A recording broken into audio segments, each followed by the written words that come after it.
J'avais envie de continuer à parler un petit peu de passage d'âme, tout simplement comme suite à la vidéo que j'ai faite récemment où je parlais de mon premier contact avec un défunt qui avait été l'occasion pour moi de faire passer une âme dans la lumière. Et c'était la première fois que je le faisais de façon aussi consciente ou structurée. Bon, j'ai été accompagnée aussi cette fois-là. J'ai été guidée, en fait, parce que c'était ma première fois. Mais en fait, c'est ce que je croyais être ma première fois. Et je me suis rappelé tout récemment que j'avais déjà fait ça il y a plusieurs années avant ce premier-là. J'avais déjà eu une autre première fois finalement. Et cette première fois-là, je ne savais pas que ça s'appelait un passage d'âme. Je ne savais même pas à ce moment-là que j'étais médium. Je savais simplement que j'avais des capacités intuitives très fortes, des capacités pour tout ce qui est tout fait au domaine de l'énergétique. Mais, le passage d'âme, cette fois-là, m'était apparu spontanément. Ce dont j'ai envie de parler aujourd'hui, c'est le lien entre le deuil et le passage d'âme. De quelle façon est-ce que le passage d'âme peut euh, faciliter ou apaiser du moins un deuil? Ça a été ça pour moi. OK? Donc, je ne suis pas en train de prétendre, encore une fois, que, comme je dis à chaque fois, là, je ne prétends pas que quoi que je dise lors de ces capsules-là que je fais, euh, que ce sont des solutions absolues. Donc, c'est pas parce que pour moi, ça a été quelque chose qui a été grandement aidant, apaisant, qui a été une occasion de guérison aussi, que c'est la solution dans le cas de tous les deuils. Donc, ça remplace pas, bien évidemment, un suivi thérapeutique avec des spécialistes, que ce soit en psychologie, en relation d'aide ou autre. Mais moi, c'est quelque chose qui a été vraiment d'une très grande profondeur. Alors, pour faire une longue histoire courte, en 2000 et 2001, j'ai vécu deux fausses couches à un an d'intervalle. Et à cette époque-là, donc au début des années 2000, le deuil périnatal commençait à être reconnu. On m'avait fortement suggéré d'aller participer à des ateliers de groupe pour obtenir du soutien. Puis, des gens m'avaient offert leurs condoléances. Et puis, mais même moi, dans ma conception à ce moment-là de ce que c'était que une fausse couche précoce, quand je dis précoce, c'était à 3 mois, 12, 13 semaines. Euh, J'essayais de me consoler ou de faire mon deuil en me disant que ben, c'est 3 mois, puis c'est le stade critique, c'est fréquent, une femme, non pas une femme, mais une grossesse sur quatre se termine invariablement en fausse couche. Et puis, donc, je m'étais bercée de toutes sortes d'idées dans le genre pour faciliter justement le deuil puis effacer ma peine. Et j'ai laissé aller ça comme ça. Oui, j'ai consulté un petit peu parce que j'étais pas très bien à ce moment-là. Je faisais pas vraiment le lien entre les fausses couches puis mon mal-être. Probablement un mal-être que je portais depuis bien avant, mais bon, les fausses couches avaient exacerbé ce mal-être-là. Alors, je suis allée consulter. Euh, Ça a plus ou moins donné quelque chose. Je dis pas que ça n'a rien donné parce qu'on progresse tout le temps, on chemine tout le temps, donc il n'y a rien qui sert à rien. Tout a son utilité, tout apporte quelque chose, même si on ne le voit pas tout de suite sur le moment. Et j'ai commencé justement quelques années après, donc c'était en 2003, à me former dans les approches énergétiques qui m'attiraient depuis déjà plusieurs années. J'ai commencé avec le Reiki.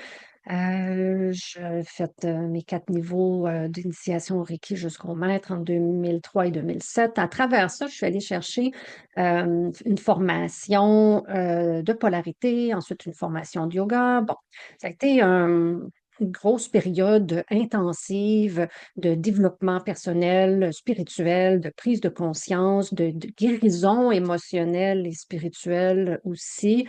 Et puis, C'est donc, plus j'en apprenais sur ça, plus j'apprenais à reconnaître mes émotions, associer toute l'énergétique avec le différents aspects de notre vie, que ce soit sur le plan physique, psychologique ou spirituel, plus ça me faisait cheminer au cœur de moi.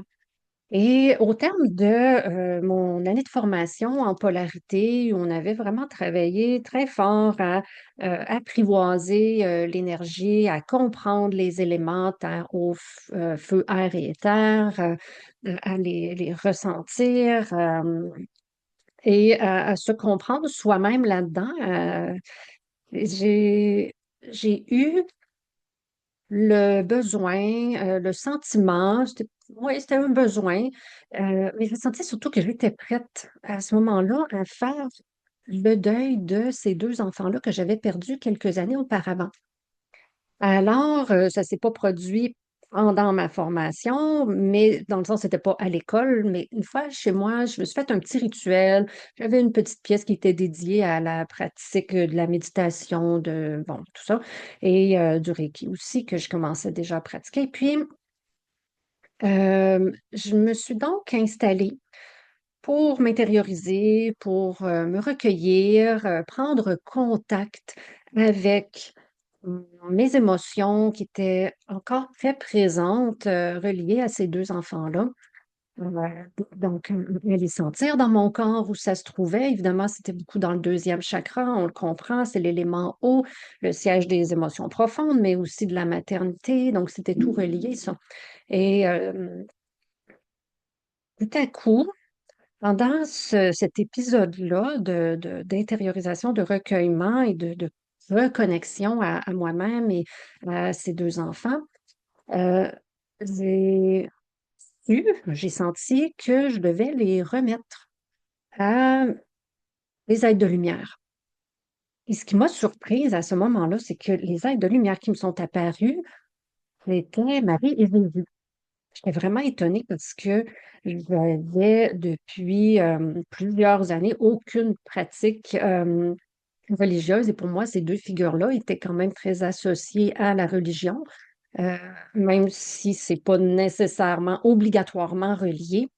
Alors, j'ai donc remis mes enfants, je les voyais, les 2 petits anges, que j'ai remis à, Marie et Jésus. Chacun en a pris un et ils étaient là comme ça dans la lumière, puis Marie et Jésus les ont amenés. Puis je me rappelle encore très clairement à quel point ces 2 petites âmes-là étaient très joyeuses. Il n'y avait rien de triste là dans ce, passage-là, dans ce départ-là. Alors, mais pour moi, ça a été quand même un moment déchirant parce que je laissais aller. J'acceptais enfin de cesser de résister à l'expérience, de la vivre pleinement, même quelques années, retardement et donc un passage d'âme, quand on est directement concerné, c'est très lumineux, et c'est en même temps très douloureux. Il faut accepter de vivre cette douleur-là. Aussi déchirante soit-elle, viscéralement déchirante, mais pleinement vécue, cette émotion-là, quand on la remet en circulation, parce que moi, je les avais bloquées, ces émotions-là, depuis 4 5 ans, euh, oui, elles ont été intenses, mais rapides. Et rapidement et étonnamment, parce que j'étais vraiment la première surprise, la paix s'est installée. Pas dans mon esprit, là, mais oui, entre autres, mais dans mon corps. Parce que j'avais laisser aller, j'avais accepté de vivre ces émotions-là, de laisser circuler ces énergies-là à l'intérieur de moi en remettant, mes enfants dans la lumière. Par la suite, j'ai écrit une lettre. Je suis, partie avec ma lettre, à pied, j'habitais non loin, des berges, du Saint-Laurent, donc je suis, rendue, au bord du fleuve. Je me suis assise sur une grosse roche tout au bord de l'eau, pour méditer, encore une fois, continuer, tu sais, cette, étape-là. C'est important pour moi, vu que c'est concernait beaucoup l'élément eau, d'aller remettre cette, lettre que je venais d'écrire à l'eau. Alors, je l'ai remise à l'eau, je l'ai donnée à l'eau, au fleuve. Au même moment, c'était magique. Au même moment, une pluie de mai ou de juin faisait un temps radieux ce jour-là, hein. Et pourtant, à ce moment-là, une fine pluie s'est mise à tomber que j'ai reçue comme une purification par l'eau, encore une fois. Mais le plus fabuleux là-dedans, c'est la lumière ambiante, parce que c'était une journée très ensoleillée. La lumière qui a traversé cette pluie a créé devant moi, non pas un, mais deux arcs-en-ciel, l'un à côté de l'autre, dans le même sens, les deux, là. Des fois, on voit des arcs-en-ciel qui font ça, mais là, non, ils étaient les deux comme ça. Puis, et pour moi, c'était clair, c'était d'une évidence, c'était mes deux petits anges qui étaient là, transformés en lumière, tout simplement. Euh, donc, voilà, c'est ça. Pour moi, ça a été la concrétisation, ce passage d'âme-là, de mon deuil. Et puis, par la suite, je n'ai plus ressenti ensuite de tristesse en lien avec ça. Il pouvait y avoir des émotions reliées encore, mais c'était de la beauté, c'était lumineux, c'était paisible, c'était de l'acceptation aussi. Euh, voilà, donc c'est le message peut-être que j'aimerais dire à toute personne qui vit un deuil. Je sais que c'est pas tout le monde qui a des croyances énergétiques, spirituelles. Dans mon cas, c'est ce qui a vraiment facilité le passage ou la traversée de cette étape-là. Donc, ça a été une étape quand même marquante pour moi, un moment très fort. Et puis, comme je disais au début, évidemment, il faut bien s'entourer quand on vit des deuils, qu'ils soient périnatales ou autres.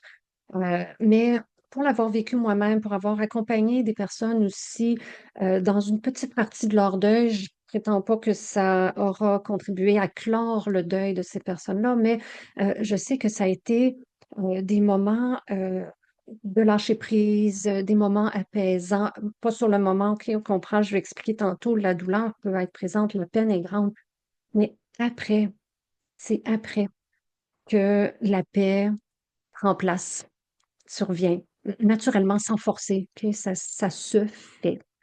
Alors, voilà, c'était mon message du jour et c'est pour ça que j'avais envie de raconter cette histoire bien personnelle, un peu intime, de, du passage d'âme dans le processus de deuil. Alors, si ça peut en éclairer quelques-uns ou en inspirer d'autres, ben, tant mieux. Puis, sinon, tant mieux aussi. Alors, sur ce, je vous souhaite belle continuation, un beau cheminement, beaucoup de paix également.